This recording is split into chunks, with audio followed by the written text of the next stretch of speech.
welcome to the stage the United States Secretary of War, Pete Hegseth, United States Senator for Pennsylvania, Dave McCormick, and the Honorable Dina Powell McCormick.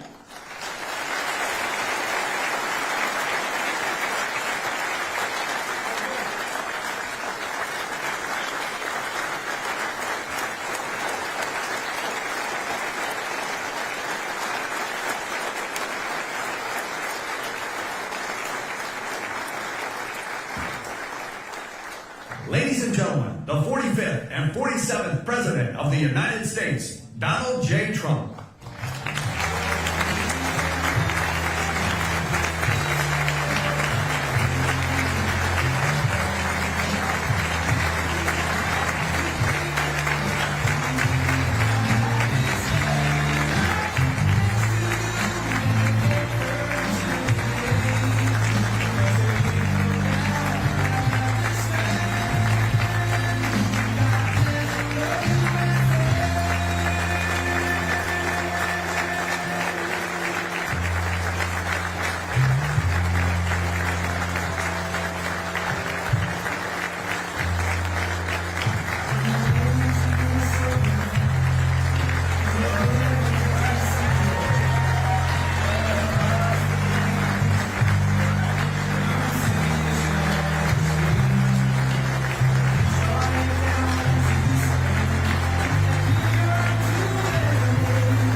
We've all heard it. He became hot. Lee became very wealthy. He's Ridwood, he's fabulous, and I want to thank him. He's been with us from the beginning. Great guy, great talent. And Pennsylvania, you are really rocking. You got the big ones here. And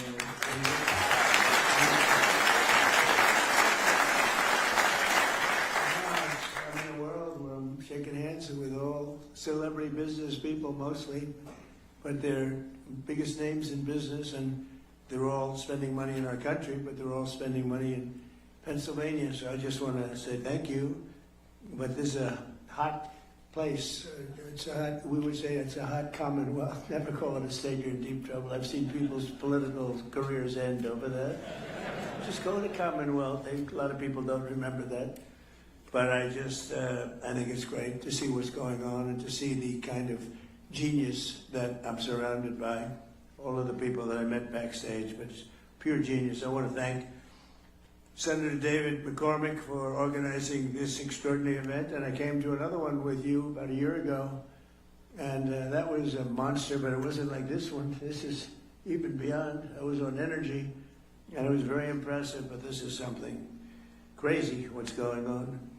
Outstanding work on behalf of the incredible people of Pennsylvania. You know, he followed me along the campaign trail, and he had a tough race. It was a tough race. A lot of people wouldn't have had the courage to do it. It takes guts to run for office. People don't know that. Only the people that never get there know it. But the fact that you did what you did it once, and you did it really well. But things didn't work out, and you did it a second time against actually a much tougher opponent, and it wasn't even close. So I think he's a great guy, great spectacular guy with a great effort.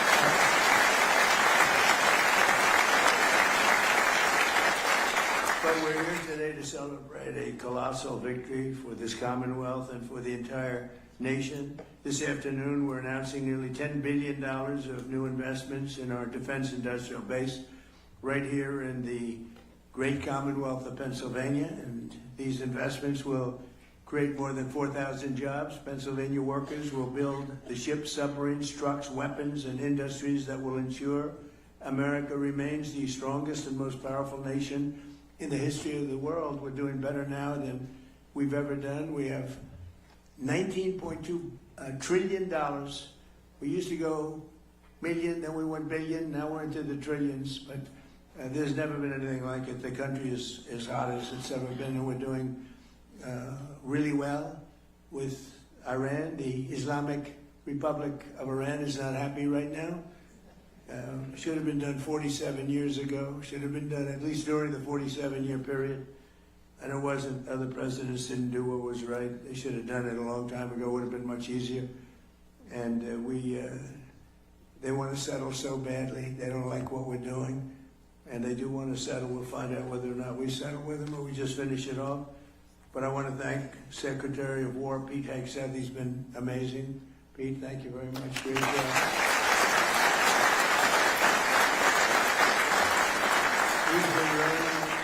He used to do interviews. All he wanted to talk about is war. Sir, would you give a pardon to 19 soldiers? Why? Well, they killed a lot of people. They were trained to kill, and that's what they did. And I pardoned a lot of people. But they've all been well behaved, right? Okay, good. Otherwise, it'll be a big story. Trump shouldn't have let him go. But I'm blaming you, Pete, okay? But he was very successful, actually, on television. I think he probably hated it because he can't love anything more than what he's doing right now, and he's doing it incredibly well. So, great job, Pete. Appreciate it.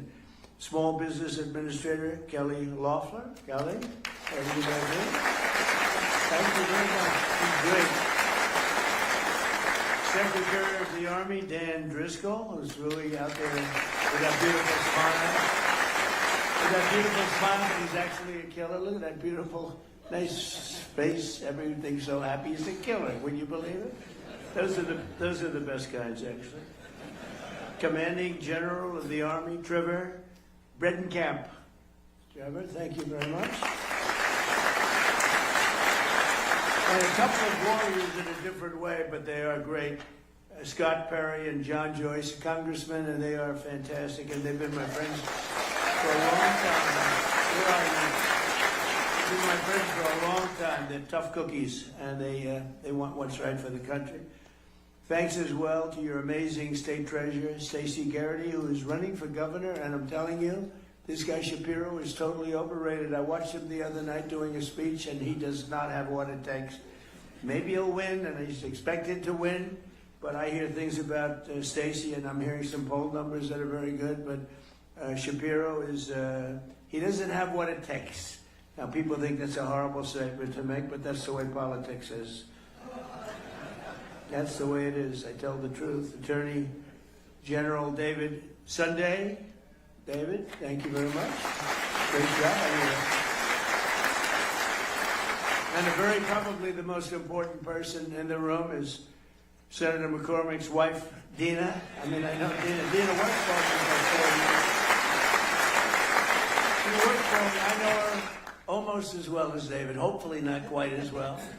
But Dina has been, she's been amazing, and she's gotten a very nice position as the president of Meta, working with a very good guy. So a lot of good people, but one in particular. So good luck, and doing a fantastic job. Thank you. She was great. She worked in the administration first term, and she was fantastic. We also have a big name, a very big name, a very brilliant name. Somebody who's done, I guess, in the history, I'll make enemies when I say this, but I shouldn't because I think it's true. Jamie Dimon is maybe the greatest banker in this country in many, many decades. CEO of JP Morgan. the president of General Dynamics, Danny Deep, and you know they make the greatest submarine in the world. They just have to make them faster. Danny, will you please make them faster? That's true with all of the munitions people, actually. Faster, we need a little more speed. We have the best quality in the world, but we need a little more speed. The president of Hanwha Defense USA, Michael Coulter. Thank you, Michael. Okay.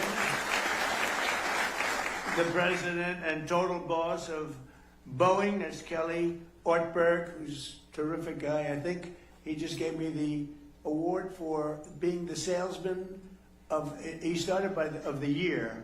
I said, that's not the year. Then he said, what about the decade? Nope, much more than that. So it's the salesman in the history of Boeing. I have sold more Boeing planes, over 1,000. And nobody comes close. You know what I got for that? Nothing. I get nothing. Now, if I was in the private sector, I'd say I want a piece of the company for that, right? But Kelly, you've done a great job. You're bringing it really back, and you're up to 44 planes now. At 44, they're producing the planes at a very rapid rate, and Kelly has done a tremendous job. President of Northrop Grumman, Kathy Warden, they showed us a plane that I like a lot. President of Lockheed Martin, Jim Takelett. Jim, thank you very much. Thank you, Jim. Good job you're doing. President and COO of Blackstone, a friend of mine from the real estate wars. He was a brilliant guy. I always said, this guy's always there first. What's with him? John Gray is a real estate genius, and other geniuses. Now real estate he doesn't even have to participate, he said, but you've done a great job, and say hello to you-know-who. He's a tremendous guy. He's been a big help. Steve has been a big help. Co-chairman of TWG Global, Thomas Tull. Thank you, Thomas. CEO of Divergent Technologies, Lucas Zinger. I just saw some of their technology. It's amazing. I saw some of those things backstage. You don't want to talk about them. They're pretty amazing.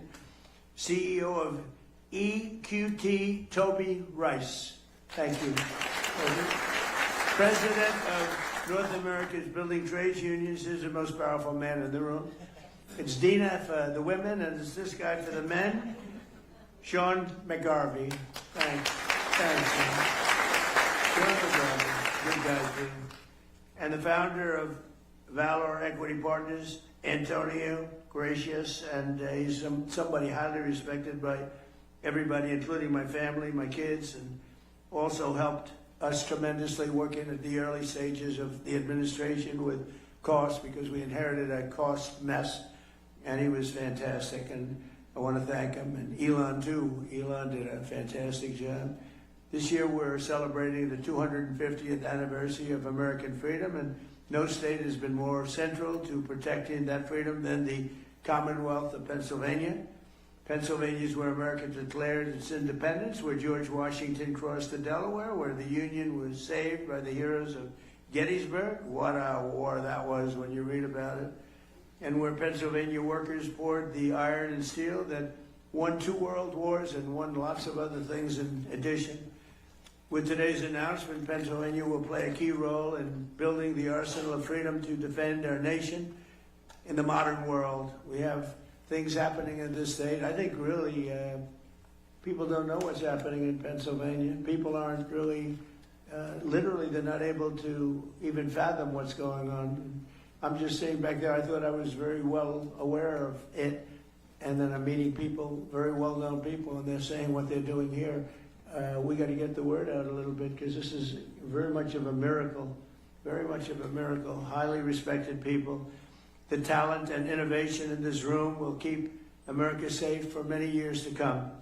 They are very advanced, the most advanced equipment anywhere in the world. Under the Trump administration, we've invested a record $1 trillion in the United States military, and next year, I'm proud to say, and Pete, we have to get moving on this, $1.5 trillion we're going up to. We need it. It's all made in the USA, so it's not, as Sean, it's not fully a cost. You know, it's cost. We got to take something, but it's called jobs. And when you think of it that way, but 1.5, I built the military in my first term, and I used it in my second term. And as you know, Venezuela was actually 48 minutes, but let's call it one day. And we paid for the cost of that war 50 times over, more than 50 times over already. And they've been great. The people from Venezuela, the leadership has been fantastic. And we're working with them, and the big oil companies are moving in. They've made more money for themselves in the last few months than they made in the history of the country. And it's just it's being properly run. They have oil. They have so much oil. You find the oil there, Pete, you just look down on the ground and you say, oh, that's oil. Just drill it. There's very few places that have anything like that. But we have a great relationship with the leadership. We work with them very closely, and we're bringing all the big American companies in, and it's been very much of a miracle. Millions and millions of barrels a day. The spirit of our armed forces is the highest it's ever been, with every branch setting records for recruitment. And I will tell you, during the campaign, when I was running against Kamala, she had no clue, but Joe had no clue either. That's why they got him out of there. I had to run against two people. Everyone else runs against one person. You do well. Joe wasn't doing too well. He was down like 28 points. So they said, let's replace him. That's like replacing a fighter. You're doing great against the guy. I said, let's put somebody else in. Fortunately, she wasn't much better than he was. And somebody said she's leading in the polls. That's not possible. But if she is, that's fine. You got to go out. You got to win. But what's happened with the election, this was an amazing election. Think of it, we won every swing state. We won the popular vote by a lot.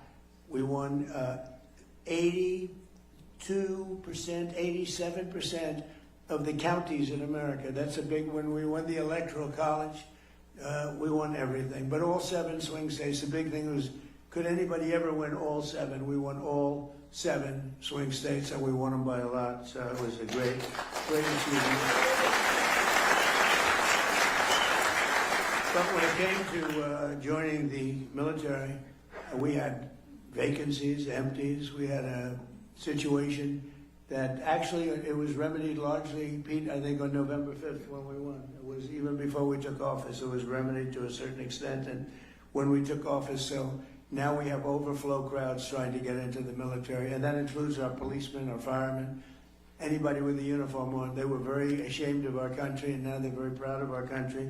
And we're setting recruitment records like we've never had before. In fact, it's a great time if you want to expand the military a little bit. It wouldn't be bad, because we have unbelievable, talented, in good shape, in unbelievably good shape. You know, we had something pass in the United States Supreme Court. It was called merit, and nobody thought that was going to happen. I didn't think it was going to happen, actually. We're trying to get it. And everything now in our country, again, is based on merit. Getting into colleges is based on merit. When you have somebody with great boards, great marks, all A pluses and A's and the highest board marks, and then doesn't get it because somebody with far less capability gets in, it's nasty, but it's, you know, our country was built on greatness, and it was based on success. It was based on merit. And now we have that, and that includes the military. And the people that we have in this military, you can send most of them to Hollywood, and they could become like movie stars.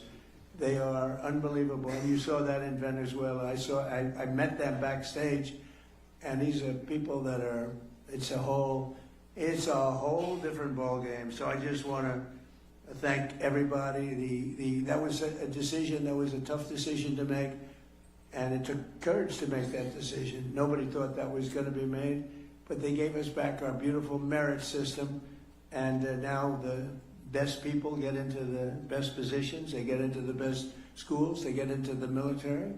We actually have strong people going into the military now, as opposed to people that aren't strong or that shouldn't be there.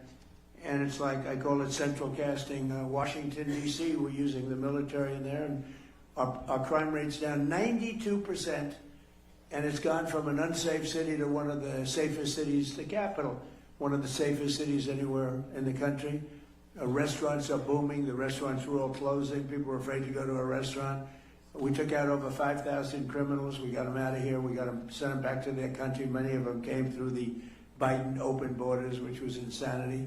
We got them out of this country, and we did a real job in Washington, D.C., and I will say Memphis is a similar kind of a thing, a little bit. We started it a little bit later, but they're down in crime 78%. And New Orleans, Louisiana, the governor called me up, Jeff Landry, great guy. He called me and he said, we have a problem. We have the Mardi Gras coming up, and this place is loaded up with crime. And we sent in the National Guard and others, and it was the safest that is on record, the safest Mardi Gras on record. They've never had anything like it. He called me two days later. He said, I've never seen anything like it. It's a terrible expression. He said, nobody was killed. Well, that doesn't sound so good to say, frankly, in one way, but in another way, many people would be killed during Mardi Gras consistently, and now it was the safest they've had, he said, in 67 years, so it's pretty good. But we're going out for the 1.5 trillion this year, and I think we're going to be able to get it. And we're going to get it because we have so much money coming in. The tariffs have made this country so rich, and they've made this country so competitive.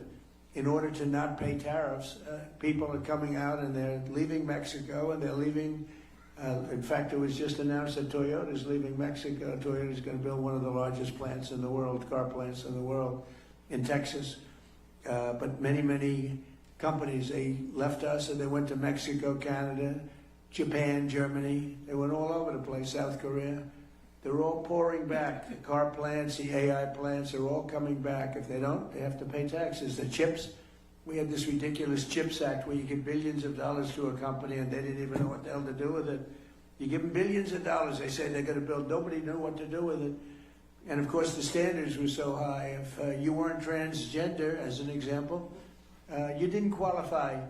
So they get the money, they look all over for transgender people to run the company, large portions. They couldn't find them. They weren't into the chip making business, I guess, right? They had other things on their mind. But this was the Biden fools, those idiots that almost destroyed our country. But we're also reasserting the fundamental truth: to be a strong nation, you must be a manufacturing nation, manufacturing jobs. When you see these plants start to open, so we're building now at a record that we've never even, I don't think any country's ever approached this record. Again, we have 19.2 trillion being invested, and there's never been anything like it. You go back years and years, and it's China had the record with $3 trillion, and we're at $19.2 trillion. There's never been anything like it. These are going to be starting to open in 6 or 7 months. I mean, it's unfair because, you know, whoever the next president is going to be sitting up here someday and say, what a great job I did. What a great job. I did the greatest job, Jamie. He's going to be talking about what a brilliant president he is. And I'll be home and I'll be saying, that son of a gun. Because we did the job. We did the job. And we're clearing every obstacle to building the defense industrial base. And so many people, I was shaking hands backstage, they just came up and they said, we couldn't even function 2 years ago in this country. We couldn't get anything built. We couldn't get approvals. We couldn't do anything. And now we cannot imagine the change. They said 5 or 6 of the people building defense-oriented things, they said, we have no idea how this has happened to this extent. He said, we look forward to going to work. We get our approvals fast. We came up with a concept like on AI and other things that are big. Rather than going to our old, very old and fragile grid, we maintain it, but it's old and not up to date. It was let go by a lot of people that were in my position. They shouldn't have done that. But I came up with the idea to let them build their own power plant. So they're building their own power plant. So, you know, people would complain about the grid, but actually they're giving their excess electricity back into the grid. It's a phenomenal thing. But they're coming up with power. They're doing their own. They're really becoming a utility.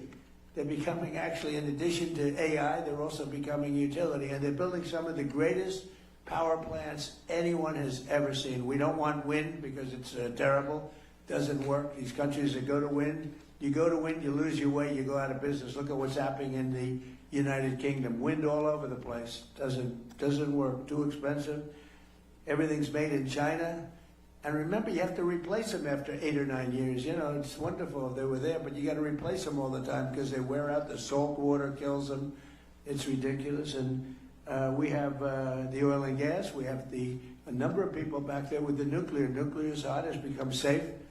And we got to keep it safe, but it's become safe. But we have tremendous new things happening, and some of these power plants that are being used for AI and other things that they're building are so far advanced from what you're used to. When you look at Con Edison, you look at the old companies, it's fine.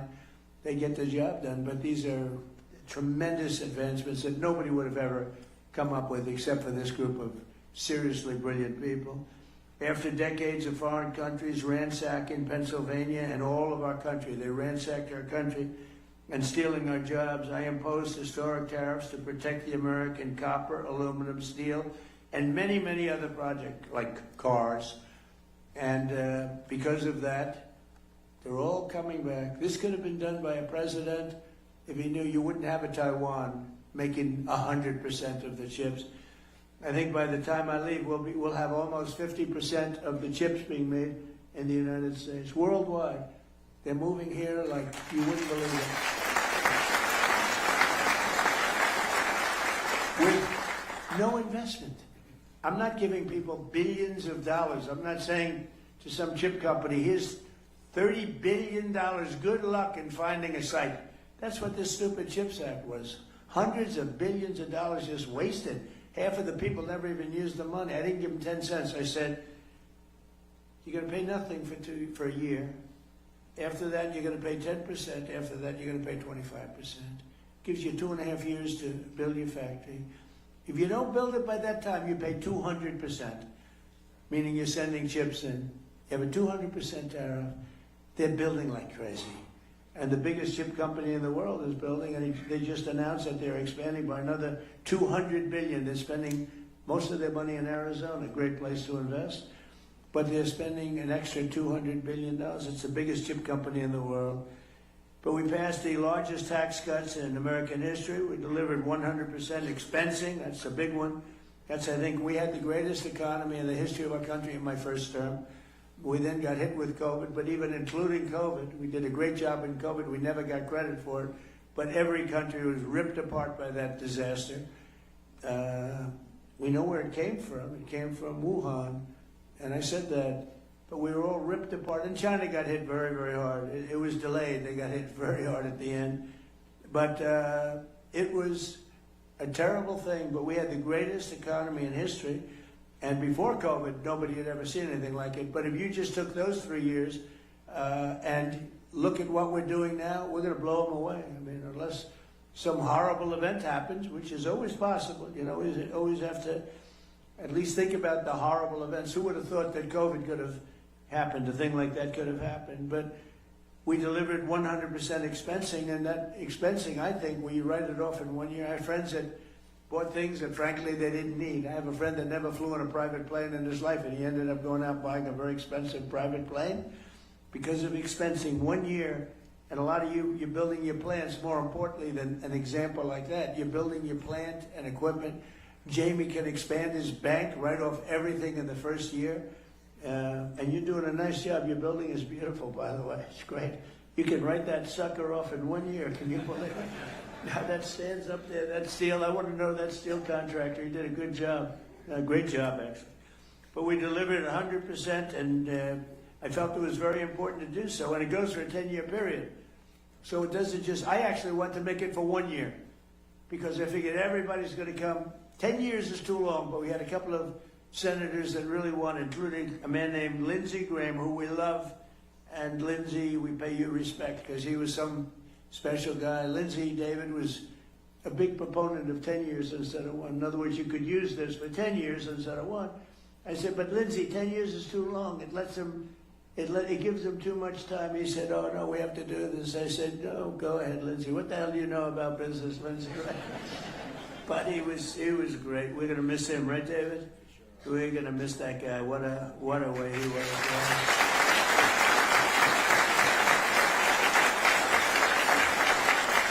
You know, he's a guy, I'm just thinking, he's a guy that some people you don't appreciate until they're not here, right?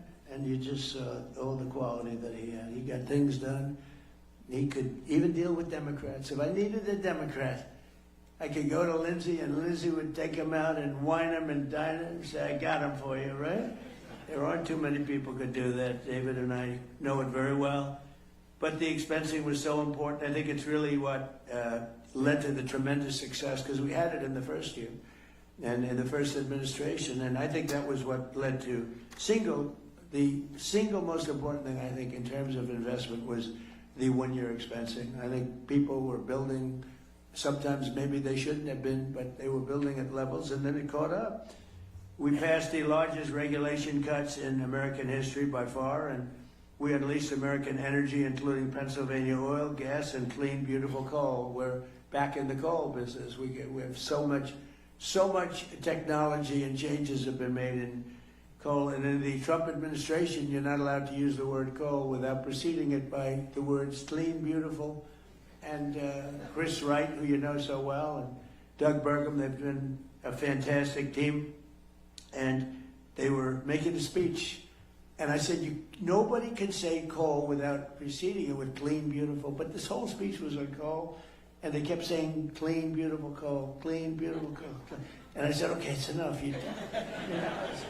But it is. It's and look, I hate to say it, but it's what China uses. They're building now 58 massive coal plants, and they're responsible for building the windmills. And I said, how many windmills are they building in terms of using on their land, John? I want to know. If you see any, let us know.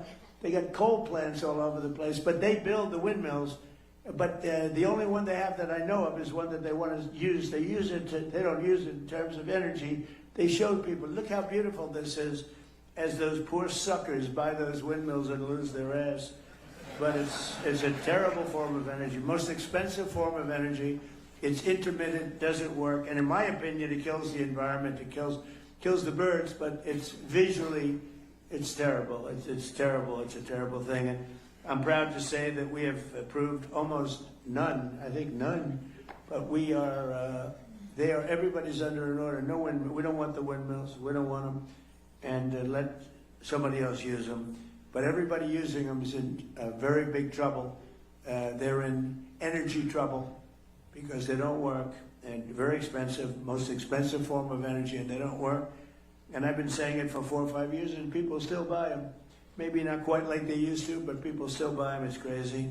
But we unleashed American energy, including the Pennsylvania oil, and the Pennsylvania oil is doing unbelievably well. We saved the great American company, U.S. Steel, and I worked with Selena Zito. I don't know if Selena is here. Selena here? Where's Selena?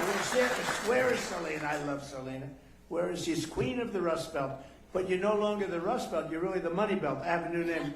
Selena, are you here? I'm here. Come on up here, Selena, will you? She's the queen. She's the queen of the Rust Belt. Now she's the queen of the money. And be careful. Don't fall down the stairs like Biden. Come on, Selena, get down here. Grab her, everybody. I want to show you a woman that knows what she's doing. You know?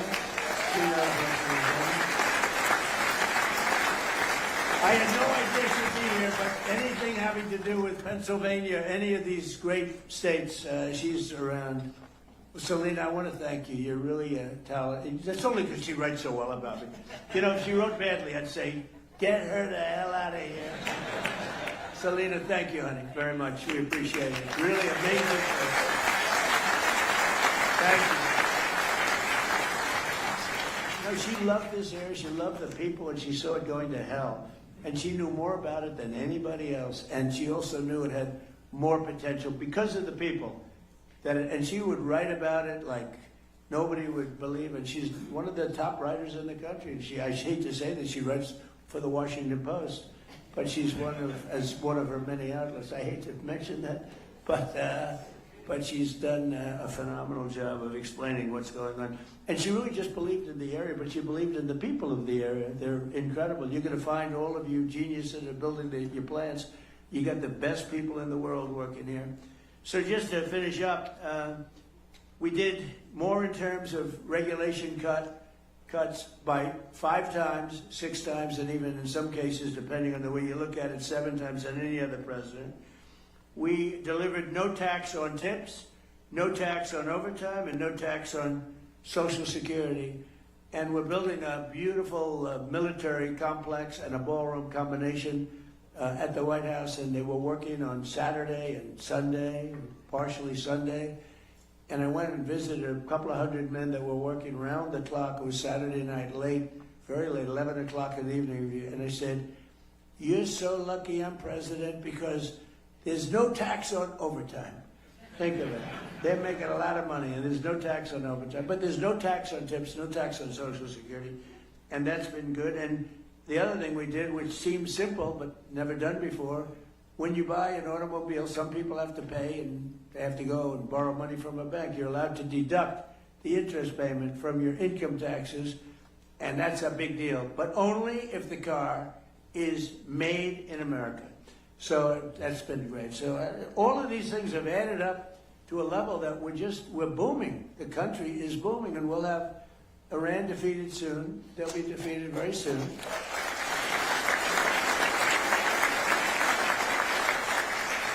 And then I guess it'll be even better. But you know, even during this, it's been amazing. I mean, to think. So I call it a military operation, but I call it whatever you want. It's incredible. It hasn't made a dent. A lot of people thought oil would go up to $350 a barrel, and today it's at $79. A couple of days ago, it was at $68. It went up a little bit because I had to take tough action because they did not obey what they're supposed to obey. I mean, they just didn't do it. So we took a little action, but when that settles down, I think you're going to have $55 oil, which is all great for what you're doing, maybe less than that.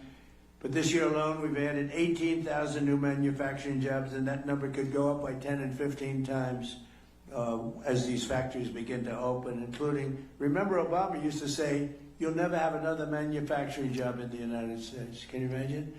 And these are the best jobs. These are the highest paying jobs. They're the best jobs. He used to say it all the time. People would say, "Oh, that's so bad you talk about him that way," but he did a bad job. And he was very bad on Iran because he basically gave them the money. He made what a horrible deal. He went away from Israel and he went to Iran. And that's part of the reason that we're stuck with this whole situation. But including more than 3,000 new manufacturing jobs right here in the Commonwealth, and the number will go up many times that over the next couple of years. And less than 2 years ago, we were a dead country. I say it all the time. King of Saudi Arabia told me, I was with him 2 years ago, he said, "You know, it's amazing.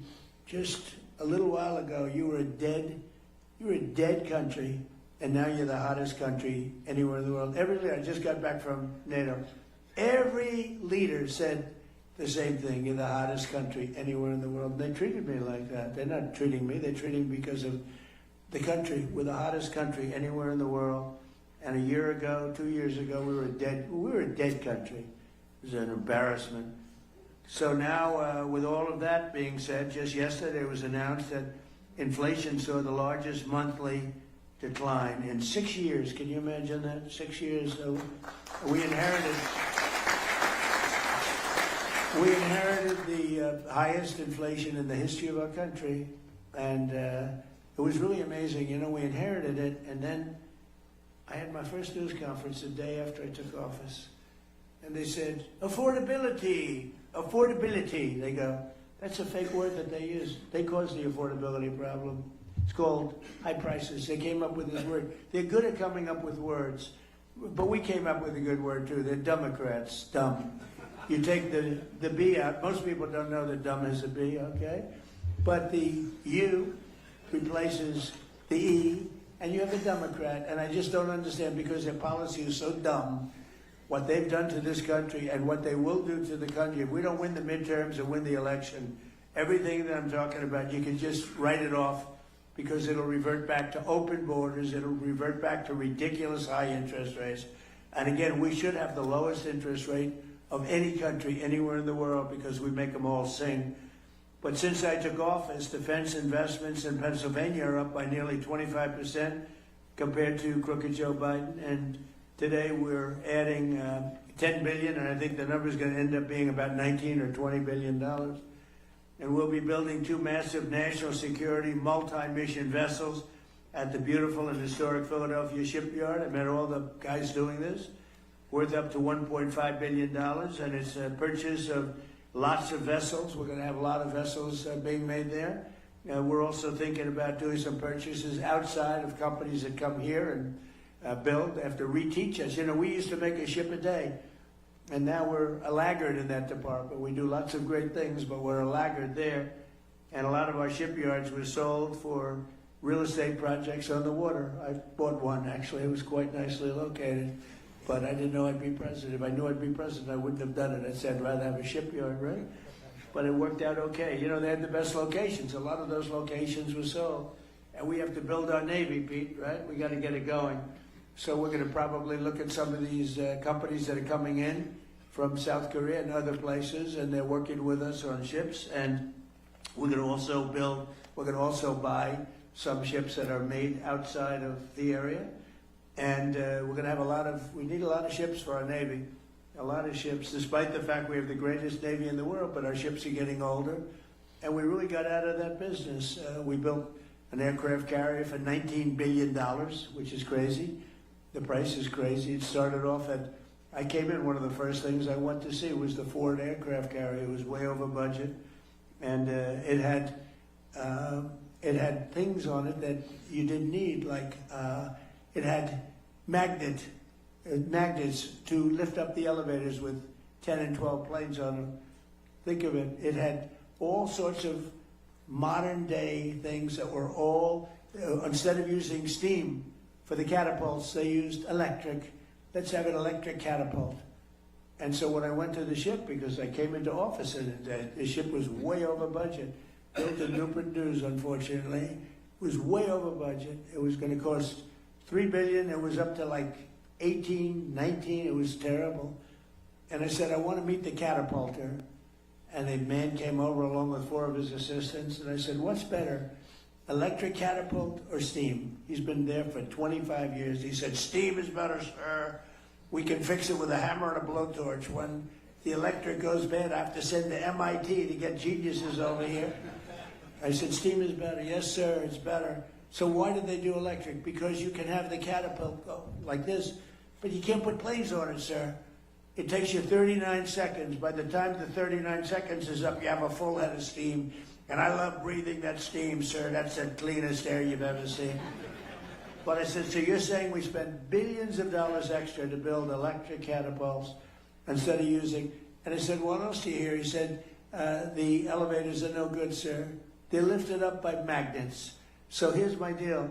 I said, when Caterpillar tractor, and I watch more tractors than any human being on earth, rip rock, right through rock. It's all hydraulic. So I said, when Caterpillar goes into the business of using magnets to lift up their little blades, when they go in and when they go away from hydraulic, I'll tell you what, I'm going to do something. I'm going to start using magnets, but we don't want to use them. So we're not letting any more ships be built with the ridiculous billions of dollars more they spent on electric catapults, and they're not good. They're not nearly as good, too complex. And by the way, we had to call the ship in twice because the catapults didn't work, and I predicted that was true. And the same thing with the magnetic elevators. We want them to be made hydraulic, which it can be hit by lightning, it can be hit by anything. When a little water touches the magnets, it doesn't work anymore. You're in the Atlantic Ocean with waves that are 60 feet high, and the Pacific Ocean with waves that are 70 feet high, and they're talking about magnets. It makes you want to get sick. I actually called in the architect of the ship, and I said, have you designed a ship before? Well, I haven't spent a lot of time on that, sir. No. Even the cab, you know, the tower, they have it in the back instead of in the middle. It's supposed to be in the middle where you have more room. I said, why'd you move there? Well, we thought it was very good. Why did you do it? And why is the ammunition under where the admiral is, the tower? They have the tower, and they have the ammunition under the tower. I say, if I'm the enemy, I know where I'm aiming. These people, and the thing costs like $20 billion. It's ridiculous. All right, so we're changing all of that, right, Peter? Well, you'll be fired so fast if you don't. No, but a lot of this is common sense stuff, really. I mean, I hope I'm not boring anybody, but it's all common sense. This isn't exactly part of my speech, but I got to tell you. You know, I'm getting it all out now, and all the anger I have when I hear about electric catapults that don't work.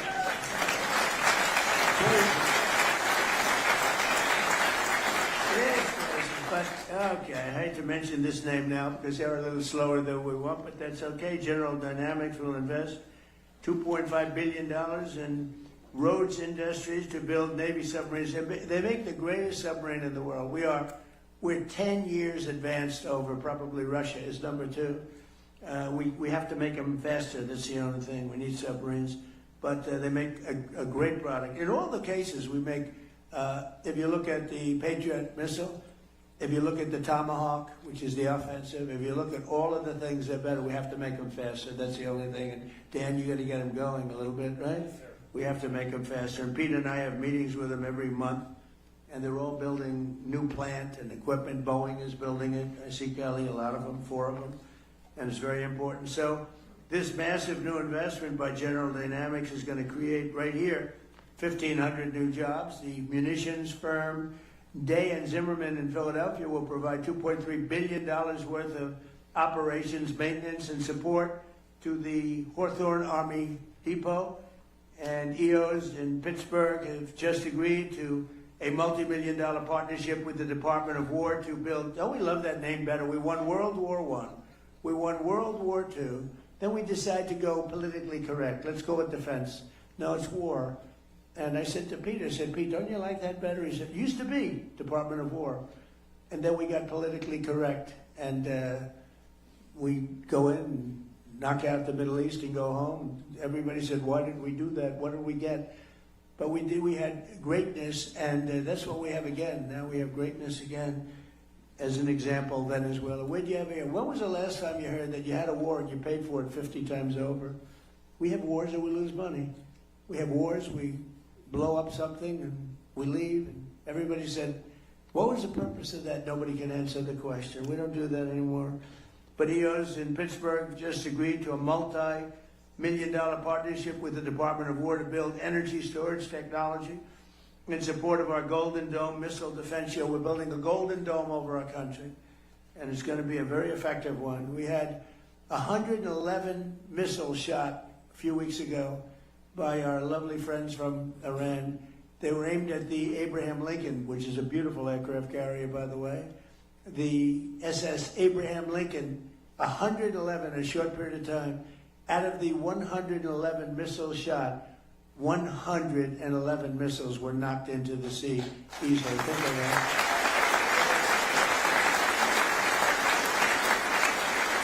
And I called the captain of the ship. He wasn't even sweating. Oh, you got Jamie Dimon would be sweating that. You wouldn't like that. We have a different kind of strength, Jamie, right? We don't have that. But think of it. 111 missiles are coming at you. And he's drinking his coffee, taking it easy. And one after another, we have the greatest people, most importantly, but we have the greatest equipment anywhere in the world. There's nothing like it. 5 years ago, 6 years ago, I would imagine you couldn't even think about a thing like that happening. The JWF Industries is expanding its Windber facility and anticipating over $500 million in new contracts to build new vehicles, weapons, and components, and they make great stuff. Voyager Technologies will be investing hundreds of millions of dollars in turning Pittsburgh into an international robotics and space technology hub.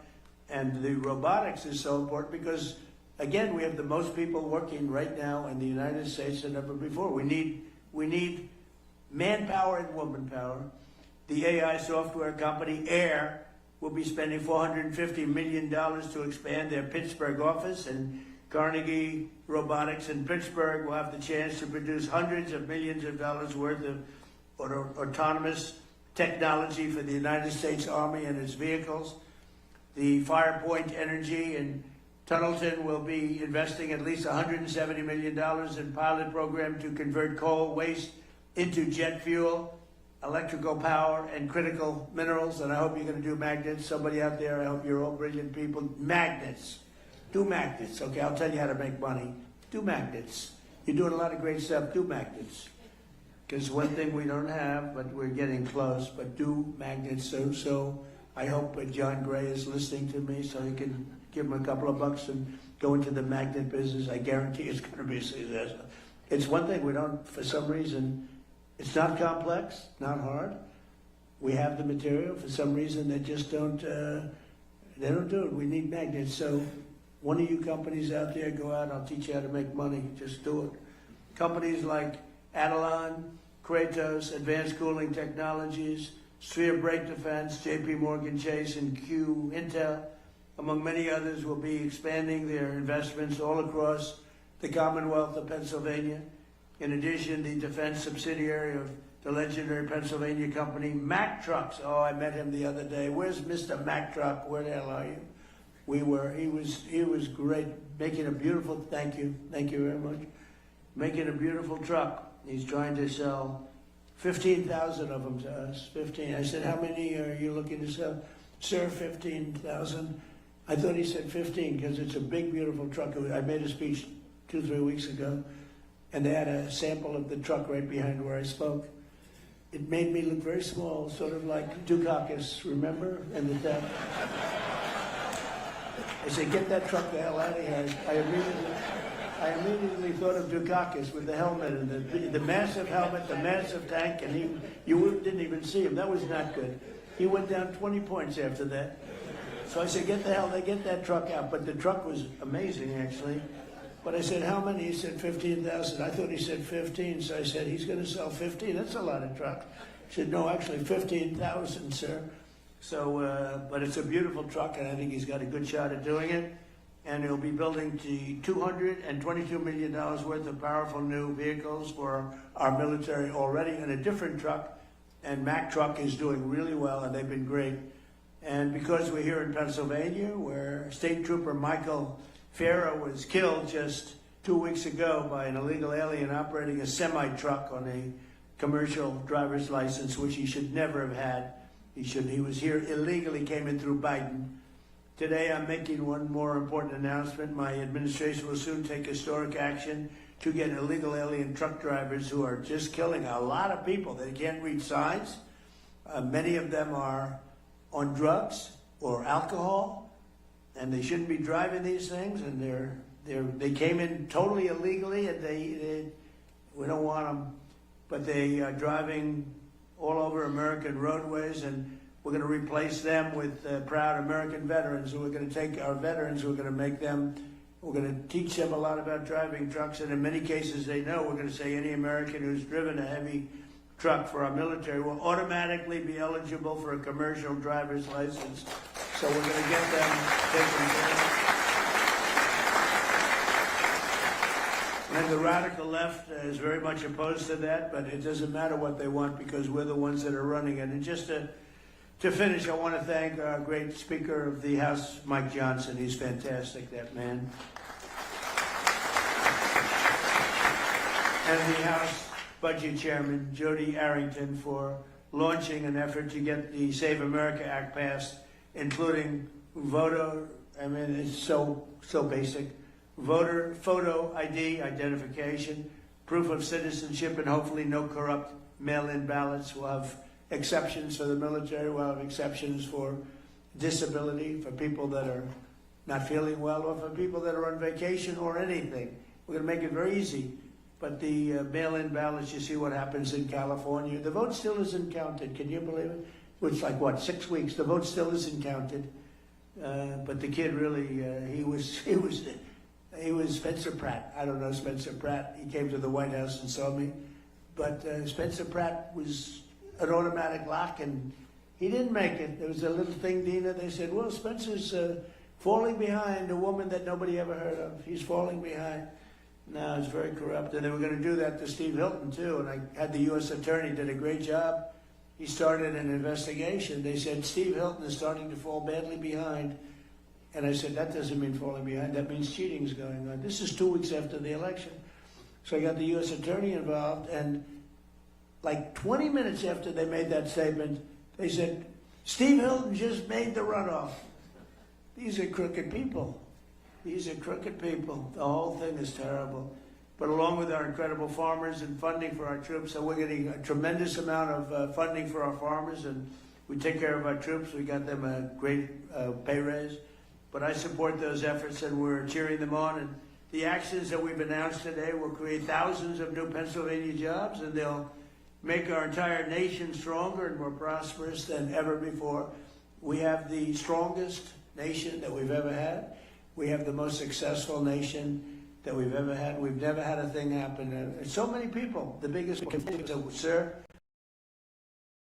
for 35 years, one gentleman, he looked like a young man, but he said 35 years, so he blew it.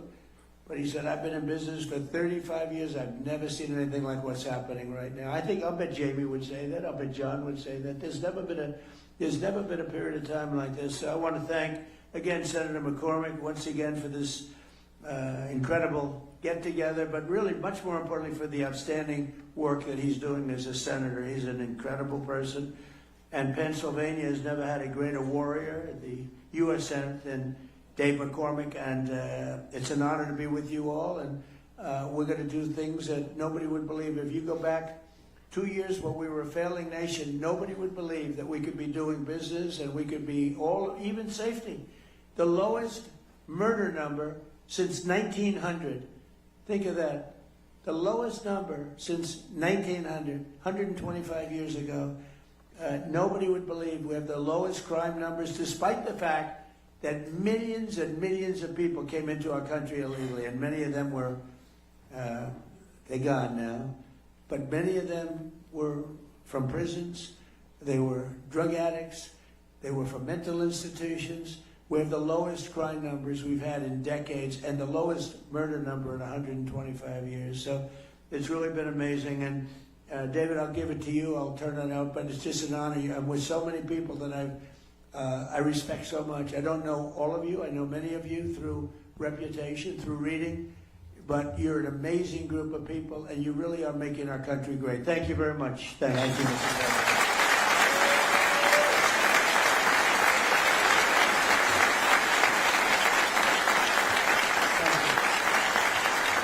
Thank you, sir. We are so honored to have you here. I know you've got a special love for Pennsylvania, and Pennsylvania has a special love for you. And this is all about your vision of peace through strength. And what's happening here at this summit is really all the people we need in the room, the prime contractors, the energy leaders, the emerging technologies, the leaders in labor, the leaders in finance, all the team that needs to be in place to implement your vision. So if somebody with you, what I'd like to do is turn to the Secretary of War, let him make some remarks, and then draw in some of the business leaders we have here. And I'll say the one little story is when I was on the campaign trail with the president, one time I walked off the stage and he said, you know what I like about you? He said, you don't talk too much. He said, you don't go on and on. There was somebody else there, I won't say who it was, he was going on and on. He goes, keep it short. And so we'll all keep it short. Thank you, Mr. President.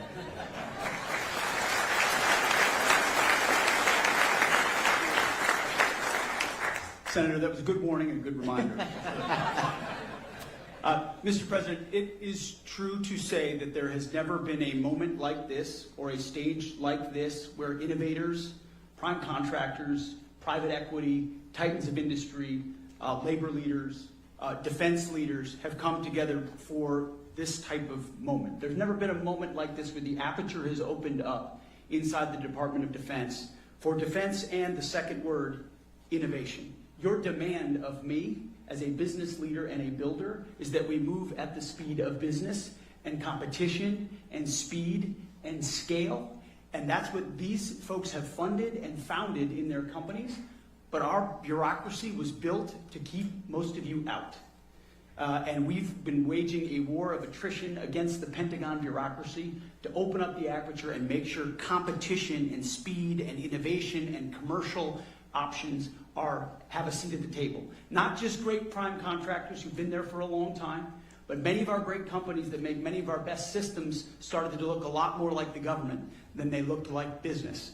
And so what the president does behind the Resolute desk with prime contractors, and you've been at those meetings, and I've been at those meetings, and it's a reminder to all of us that our nation needs the best weapons, not tomorrow, but today. And we need these companies not just adding an extra shift to the factory, but investing in another plant and another plant and another manufacturing line, which is what's happening here in Pennsylvania and all around the country. So when you talk about the arsenal of freedom, This is only something that a builder-in-chief could unleash, and you're doing it, sir, on American manufacturing and our industrial base across the country in energy. But in defense specifically, this is a generational investment in the future of our warfighting capabilities that our country has not seen since Ronald Reagan, and this one is bigger. Because what Joe Biden and previous administrations did to our military, you talk about a dead country. Well, we had a dead department, a Department of Defense, that was doing things the old way, sending the same money in the wrong direction, red tape, and monopolizing certain platforms. And you said we won't do it anymore, and the American warfighter requires that we change how we do these things. And we're going to hold the big guys accountable, which is what you do behind the Resolute desk with executive orders and no stock buybacks and no more delays. And we demand that you build new plants. And then we're also going to make sure the new runners, the fast runners, the young guys, the companies, the tech companies, our best innovators have the ability to get into the Defense Department. You shouldn't have to sue your way in to the Department of War, which is what companies in the past have had to do in order to compete. I hope these companies can attest the fact that because of President Trump's leadership, we have an entirely different department.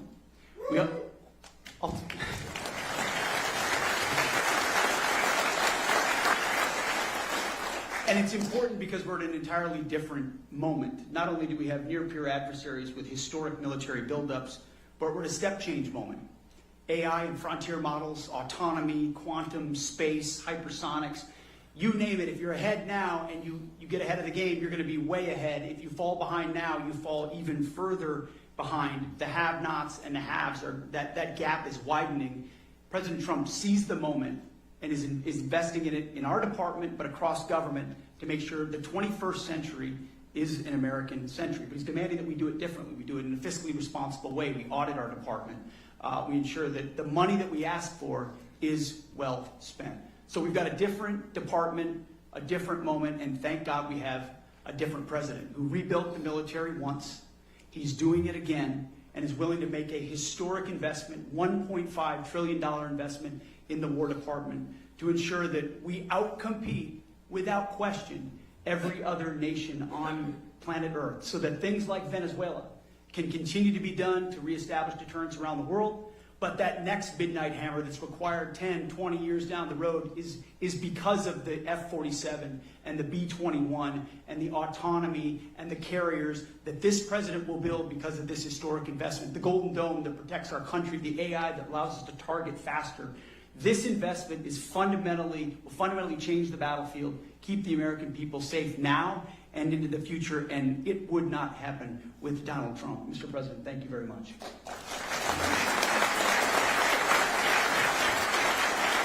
Thank you, Mr. Secretary. Thanks for everything you're doing. You know, last year, it was almost a year to the day, Mr. President, where you were in Pittsburgh for the Energy and Innovation Summit that Dina and I hosted. And one of the biggest announcements on that day was John Gray from Blackstone, a $25 billion announcement. And so I thought we might start with a year later. Here's where we are. And I think what you're hearing from the business leaders in this room, the people in Pennsylvania, is the amount of investment and the level of activity is on fire. And John's a perfect example of that. So John, if you could just give us a quick update. Sure. It's great to be here in Pennsylvania. President Trump, I want to start by thanking you for the deep commitment to supporting investment in American innovation in infrastructure, AI, and defense. Senator McCormick, I want to commend you once again, and Dina, for hosting a summit here in Pennsylvania focused on the vital national imperatives. We were together a year ago in Pittsburgh. We announced that $25 billion in digital and energy infrastructure. We said we'd do it over a decade. Since then, we've acquired multiple data center sites. We've made enormous progress in our joint venture with local utility PPL, and we're proud to report that we're on track to invest over $40 billion and do it in 5 years.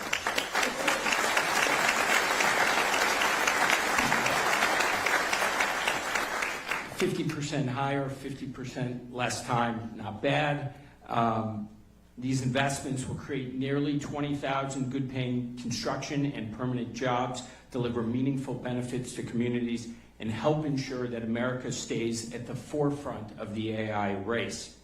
This would not have happened without the conference that you and the President hosted last year, We also got tremendous support from the governor in terms of infrastructure development. Everybody loves to complain that things are not working in the United States. Well, in Pennsylvania, they're working the way the founders intended 250 years ago. So congratulations to all of you. I would also just say last year, we talked about building critical infrastructure to power the innovation economy. Today, we're talking about applying that innovation to our most important priority, protecting our national security. At Blackstone, we're incredibly proud to be all in on both of these objectives. Technology is, as the Secretary noted, fundamentally reshaping the national defense. It's going to require enormous amounts of private capital, not only to invest in the new innovation, but also to scale up production in a capacity-constrained world. And Blackstone is ready to help in a very big way. We've already invested $20 billion in defense and aerospace in the last 5 years. We expect the scale and pace of that investment to increase meaningfully from here. We see national security as a compelling place to deploy capital on behalf of our investors that also supports a core American interest. So thank you, President Trump, Senator McCormick. It is an honor to be here today. Thank you, gentlemen. Sir, you noted this, but one of the strongest voices in corporate America, someone who has spoken out in very similar terms as you have about peace through strength and about the need for America's military and economy to be strong, is Jamie. And Jamie's really taken this on. He's written extensively about it and made this a priority for J.P. Morgan in terms of national defense and resilience. So, Jamie, I wanted to just call on you and ask you to describe why you think this is such a priority and how the things we're doing here and the President's agenda is supporting that. So, thank you. Mr. President, Mr. Secretary, Senator, there's nothing more important for our country. In fact, don't think it's an exaggeration to say for the whole free and democratic world that America maintain the preeminent military supported directly by the preeminent economy of the world. It's not too soon. We got behind, but God knows this is now, you guys have ignited the American dream, and you've ignited security and resiliency. You've reignited that arsenal of democracy that we have in this country, and it's just critical.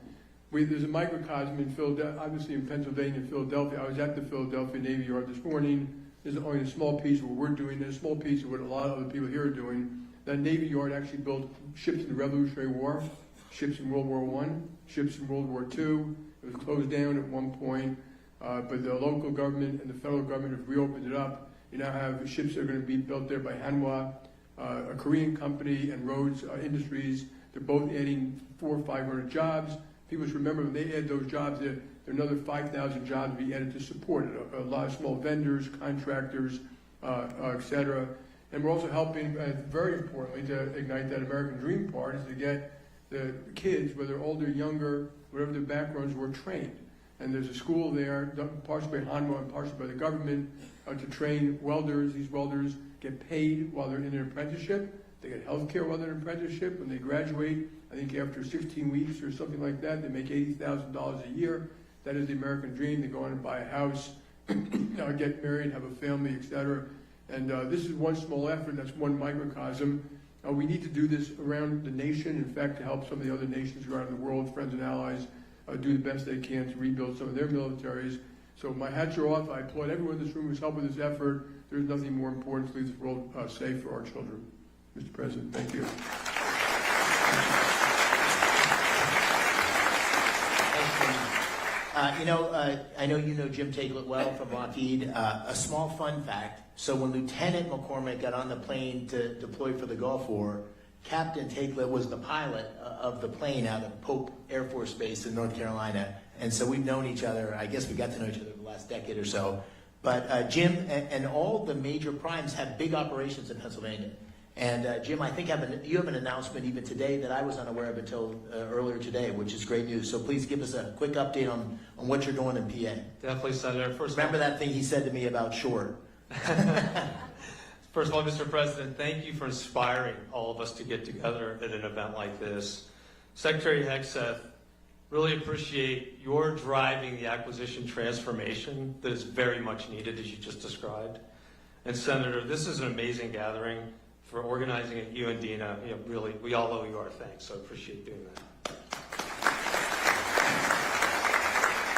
So I was born and raised on the north side of Pittsburgh. My dad was a Boilermaker.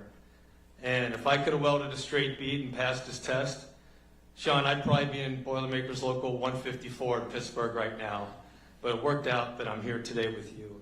And people like my dad from Pennsylvania, the workers that we have in this state, or why we have 5,000 employees here already. And what we're going to announce today is in our Archbald, Pennsylvania plant, where we make missile components for air defense missiles, sir. We're going to add another 700 jobs. We're going to double the size of the plant, invest $60 million, and add 160,000 square feet to that plant, doubling its size.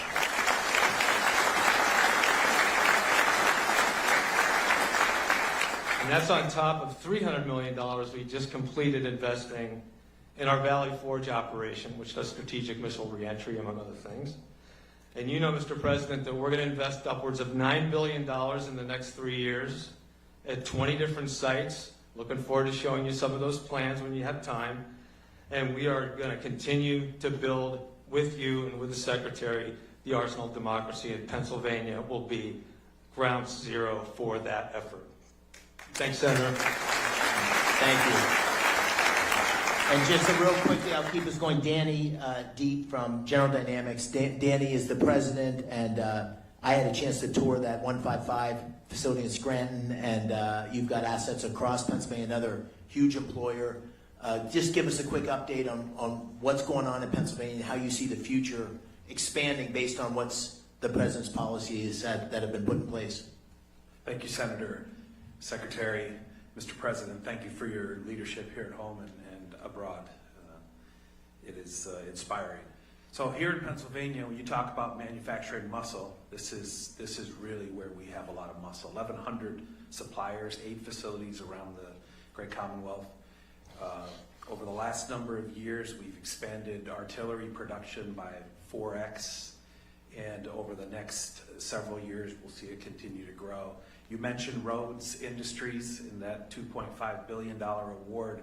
To give you a little bit on Rhodes Industries, because it's a great story. This is a multi-generation company with family ownership, and they keep their promises. And now they have 10 years to look forward and add resources. Their workforce will increase by 5x, and they're expanding, and we're doing that all over the state with all of these 1,100 suppliers. And thank you for your leadership to do that, and we're committed to deliver Virginia class and Columbia, and that's what Rhodes is going to work on, and we don't make aircraft carriers.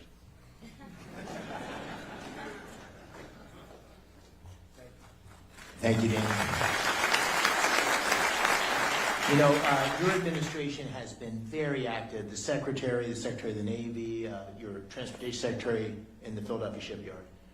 What is happening there is magical. And we have Michael Calder here as the CEO of that U.S. operation. But it is with Hanwha's oversight and leadership, we are bringing next generation shipbuilding back to the United States, and it's incredibly exciting. Maybe just give us a quick update on that, Michael. Thank you, Senator. President Trump, I want to start by saying thank you to you and your administration for your leadership on revitalizing the defense industrial base and in revitalizing shipbuilding in the United States. Mr. Secretary, I've been in aerospace and defense industry for decades. This is the most business-friendly, industry-friendly administration we have ever seen.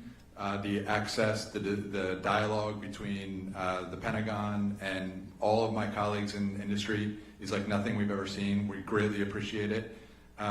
Because of that access, the President's leadership, and the demand signal, Mr. President, that you have sent on defense budget, we now have an environment that Senator McCormick has been able to pull together here, where we have defense industry leaning forward, we have private sector, private capital leaning forward. Mr. President, your leadership has led to all of that.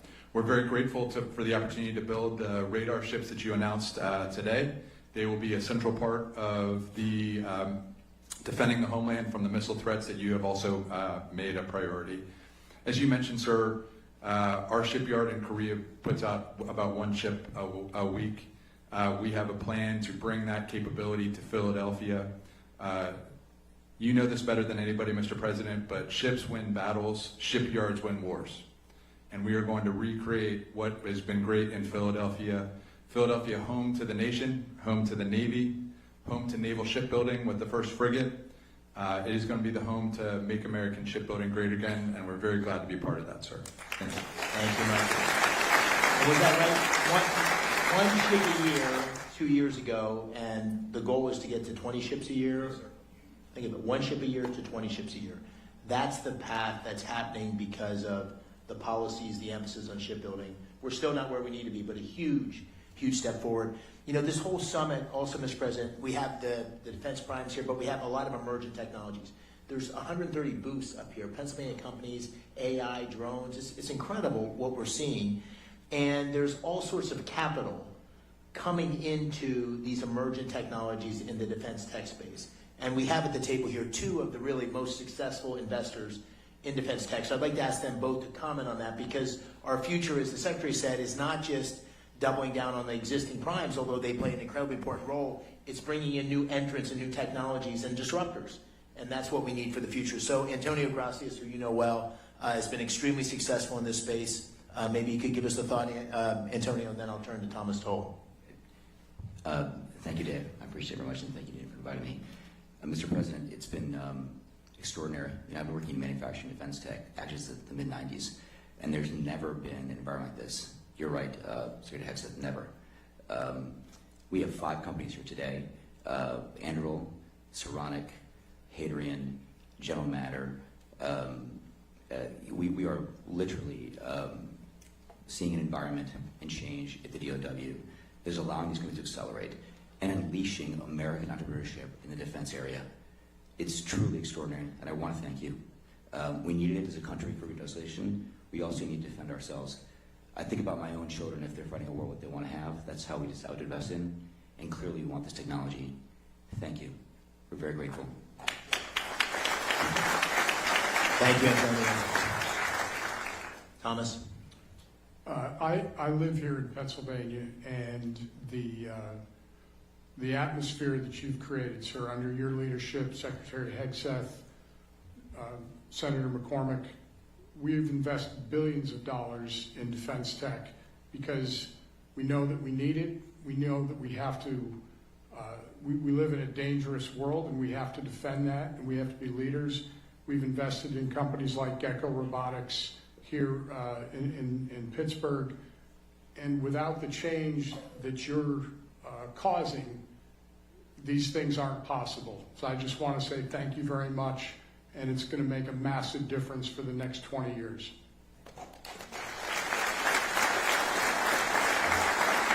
You know, Mr. President, one of the things that you talked about constantly on the campaign trail, and that I tried to talk about as well, and that you've been focused on like a laser, is jobs.